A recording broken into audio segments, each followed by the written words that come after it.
El conductismo es una corriente de la psicología que se centra en el estudio de las leyes comunes que determinan el comportamiento humano y animal. En su origen, el conductismo tradicional deja de lado lo intrapsíquico para focalizarse en la conducta observable. Es decir, prioriza lo objetivo por encima de lo subjetivo. Esto pone el conductismo a planteamientos previos, como los psicodinámicos y los fenomenológicos. De hecho, desde la perspectiva conductista, aquello que solemos entender como mente o vida mental es tan solo una abstracción de lo que realmente debería estudiar la psicología. Los vínculos entre estímulos y respuestas en contextos determinados. ¿Quién es Edward Schultz Tolman? Él es fundador del conductismo cognitivo y propositivo. Fue un psicólogo y filósofo iniciador del conductismo propositivo y una figura clave para la introducción de las variables cognitivas en los modelos conductuales. El estudio de los mapas cognitivos es la aportación más conocida de Tolman. La teoría de este autor es mucho más amplia y supuso un verdadero punto de inflexión en la psicología científica. Tolman propuso un conductismo que se denominó conductismo propositivo, el cual eliminaba la mente y la conciencia de la psicología, tal como lo quiso Watson, pero conservaba el propósito de la cognición como aspectos objetivos y observables de la conducta misma. También afirmaba que los pensamientos pueden entenderse desde un punto de vista objetivo, como presentaciones internas al organismo de estímulos que nos están presentes físicamente y que además tienen la posibilidad de causar o de guiar la conducta. Un ejemplo de la aplicación de Tolman en la vida actual es de una profesora de matemáticas que quiere que sus estudiantes aprendan a dividir. Al principio se le hizo complicado, ya que los estudiantes no tenían una respuesta correcta al no tener conocimiento. Sin embargo, con dedicación les mandó a estudiar las tablas de dividir, adicionando ejercicios menos complicados hasta llegar a los de mayor dificultad. Teniendo resultados positivos, comenzaron a memorizar el procedimiento. Clark Leonard Hall y el conductismo mecanicista. Fue un psicólogo americano reconocido. También fue presidente de la American Psychological Association en el 1935 y 1936. Este autor pasó a la historia principalmente por su teoría de la reducción del impulso, pero esta no fue su única aportación a la psicología, ya que creó el conductismo mecanicista y creó una obra llamada Principios de Conducta. También en su teoría del aprendizaje fue deductiva, cuantitativa y formalizada. Uno de los postulados más importantes está relacionado con reconocer que la conducta propositiva son aquellos comportamientos que permiten alcanzar alguna meta en su manifestación externa en la mente. Como pueden observar, este autor pone en su postulado que la causalidad de la conducta es un ente interno, en este caso la mente. Procuró también determinar las leyes científicas que explican la conducta y en particular dos aspectos complejos y centrales del comportamiento humano, el aprendizaje y la motivación. Por otra parte, Hall fue el primer autor en estudiar los fenómenos de la sugestión, la hipnosis, utilizando la metodología experimental de tipo cuantitativo. También tradujo los conceptos de aprendizaje, en particular el esfuerzo y la motivación, utilizando las matemáticas. Esto contribuyó a la cuantificación de la psicología y, en consecuencia, a su acercamiento a otras ciencias. La teoría de reducción del impulso fue la que creó Holmes, planteando que el aprendizaje es un modo de adaptación a los retos del medio que favorece la supervivencia de los seres vivos. Lo define como un proceso activo de formación de hábitos que permite reducir los impulsos, como la sexualidad, el hambre, la diversión, la relajación. Estos pueden ser básicos o adquiridos por condicionamiento. También encontró que el estado de necesidad aumenta el impulso o la motivación, para llevar a cabo un comportamiento que sabemos que por experiencia lo satisface. Para que la conducta del individuo sea ejecutada, es necesario que el hábito que tenga una cierta fuerza y que el refuerzo que se obtendrá por el comportamiento motive al sujeto. Puedo concluir que Tolmans y Hall son considerados neoconductistas. Estos autores se centraron en estudiar fenómenos relacionados en el aprendizaje, que era el tema principal en esa época, intentando ser parte del enfoque conductual. Sin embargo, sus postulados involucraron elementos de tipo mediacional, es decir, fenómenos internos que explican la conducta observable, que hoy en día se lo reconoce como uno de los inicios de enfoques cognitivo-conductual.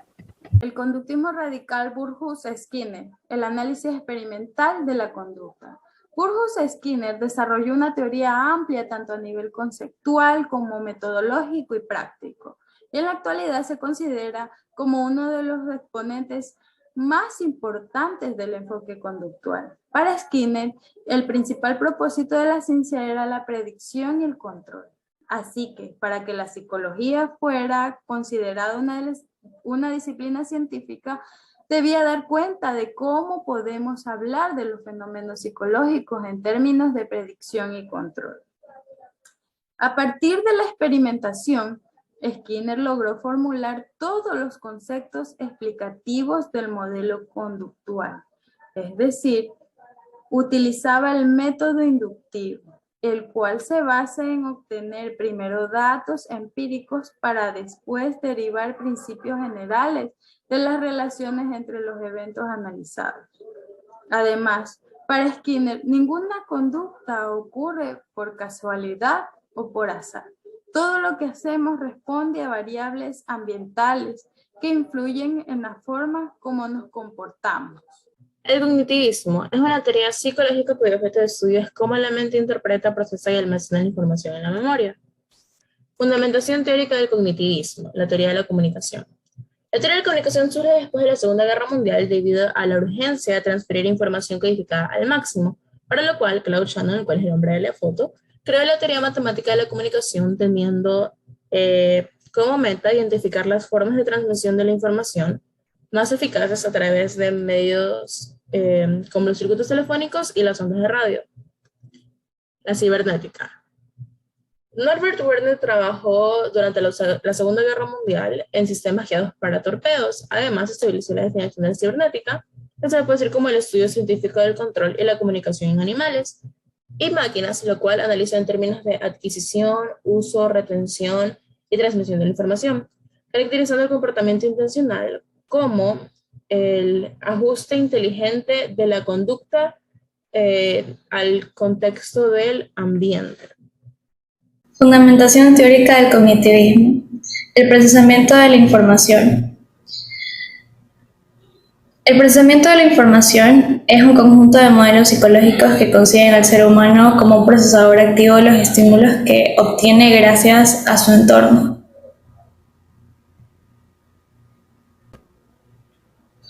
Computadoras y cognición.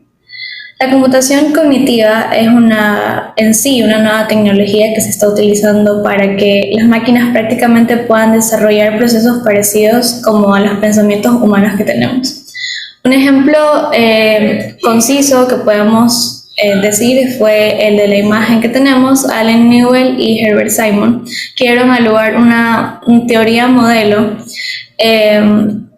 como un sistema de procesamiento humano de información con la capacidad para aprender y adaptarse a situaciones problemáticas, por ejemplo. Los principales aportes y representantes del cognitivismo. Como tenemos aquí, uno de los mayores exponentes del cognitivismo es Jérôme Brunet, y uno de los principales, y creo yo, y está comprobado más importante aporte del cognitivismo fue en el aprendizaje.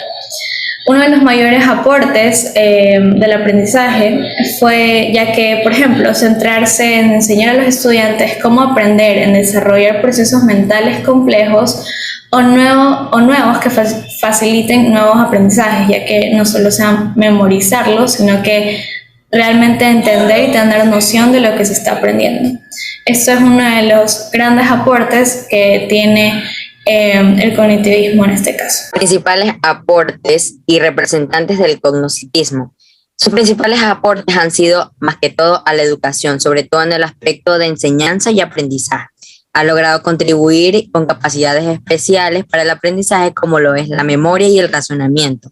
Y ha aportado también en el intento de lograr controlar la conducta de manera empírica y experimental, mediante la planificación y la organización que se debe tener en el proceso de aprendizaje. Entre sus principales representantes tenemos a Jean Piaget, que nos decía que el desarrollo mental desde la edad de donde se nace hasta la que se llega a la edad adulta es progresiva. Jerome Brunner tenía la idea de que el aprendizaje era por medio del descubrimiento y promovía que el estudiante adquiere sus conocimientos por sí mismo. David Ausubel explicaba que el aprendizaje era la incorporación de una nueva información hacia nuestra estructura cognitiva, lo que permitía que se nos facilite un poco el aprendizaje. Howard Gardner, como bien sabemos, era el creador de las teorías de la inteligencia múltiple y que iban en contra del paradigma de una inteligencia única. Erik Erikson decía que la sociedad moldea el desarrollo del ser humano, mientras que Lev Vygotsky desarrolló el cognitivo mediante la interacción que tiene el individuo con su entorno social. La escuela sociohistórica de Vygotsky. La teoría del constructivismo está relacionada con el conocimiento, enfocándose en el interior del individuo. Los procesos psicológicos superiores se originan en la vida social, es decir, en la participación del sujeto en las actividades compartidas con otros. Vygotsky propone analizar el desarrollo de los procesos psicológicos superiores a partir de la internalización de prácticas sociales específicas. Fundamentó su teoría en el actuar entre dos corrientes filosóficas, la reflexología y la marxista. Su investigación y sus recursos teóricos lo llevaron a determinar que la conciencia surgía como resultado de encontrarse frente a un problema novedoso, que pausara el curso habitual de la actividad de un individuo. La crisis de la psicología y la concepción integral de la mente. Vygotsky realiza un análisis de la historia de la psicología que le permitió formular un diagnóstico de su estado y consideró que se encontraba en crisis, que era evidente que se encontraban ante una encrucijada, tanto en lo que se refería al desarrollo de la investigación como a la acumulación de material experimental, la sistematización de los conocimientos y la formación de principios y leyes fundamentales. Vygotsky resaltaba el uso de herramientas tanto teóricas y metodológicas diferentes para cada dificultad determinada. Análisis psicogenético. Vygotsky propone que se estudie la mente desde tres niveles diferentes. El nivel filogenético, que es el nivel más básico del desarrollo psicológico. El histerogenético, que es el proceso propio de la especie humana. Y el ontogenético, que es el desarrollo de cada individuo desde que nace hasta su muerte. Alexander Leitner fundó el primer laboratorio de neuropsicología, donde empezó a desarrollar pruebas a pacientes que tenían daño cerebral. En 1924 comenzó su colaboración con Vygotsky, en la que luego se convirtiera en la teoría sociocultural. Según la teoría de Vygotsky, afirmó que los seres humanos nacemos con 4 habilidades mentales, las que son la percepción, la atención, la sensación y la memoria. Esto quiere decir que nosotros los seres humanos vamos a desarrollar, al pasar el tiempo, habilidades superiores. Mikhail Bakhtin fue un historiador crítico, literario, teórico y filósofo del lenguaje de la Unión Soviética. Nació el 17 de noviembre en 1895 en Oriol, Rusia, y falleció el 7 de marzo en 1975 en Moscú, Rusia. Realizó muchos aportes a la lingüística, y uno de los más importantes fue el concepto de géneros discursivos. Todos nosotros lo utilizamos de forma inconsciente. Los géneros discursivos son formas de organizar el lenguaje que pertenecen más o menos estables en el tiempo. Este tipo de construcciones de palabras pueden ser de dos tipos, escritas o orales. Por ejemplo, los saludos, las despedidas, las anotaciones de algún profesor en su materia, al momento de jugar con sus compañeros, indican las reglas del juego. Siempre que hablamos o escribimos, nos manejamos por medio de un contexto sin excepciones. ¿Y qué es un contexto? Es un ámbito que se caracteriza por las actividades que se desarrollan en él. Por ejemplo, nuestra casa, la universidad, el jardín de niños. Todos son contextos. Por ejemplo, nosotros vamos a la universidad a aprender y luego nos toman alguna lección o examen de lo aprendido en clase. El contexto aquí es la universidad y la actividad sería la enseñanza que nos otorga. Y las lecciones o exámenes son un género discursivo. Teoría de la actividad. Alexei Lontiev fue un psicólogo soviético que se dedicó a la psicología del desarrollo y fundó la teoría de la actividad. Nació el 18 de febrero de 1903 en Moscú, Rusia, y falleció el 21 de enero de 1979. Lontiev sistematizó el estudio de la actividad sobre la base del principio de la psicología histórico-cultural, de que la actividad intelectual no está separada de la actividad práctica. Él la definió de la siguiente manera. Las actividades se componen de acciones que son sistemas de coordinación al servicio de fines que, a su vez, representan pasos intermedios de cara a satisfacer el motivo. Las acciones, a su vez, se componen de operaciones o medios por los que se lleva a cabo una acción bajo condiciones específicas. Un ejemplo sería en la etapa de envejecimiento. Las personas mayores que realizan actividades físicas o mentales se sienten útiles o incluidos en la sociedad. Entonces, se indicaría que el motivo, ahí está el motivo de las personas mayores que realizan este tipo de acciones de la actividad.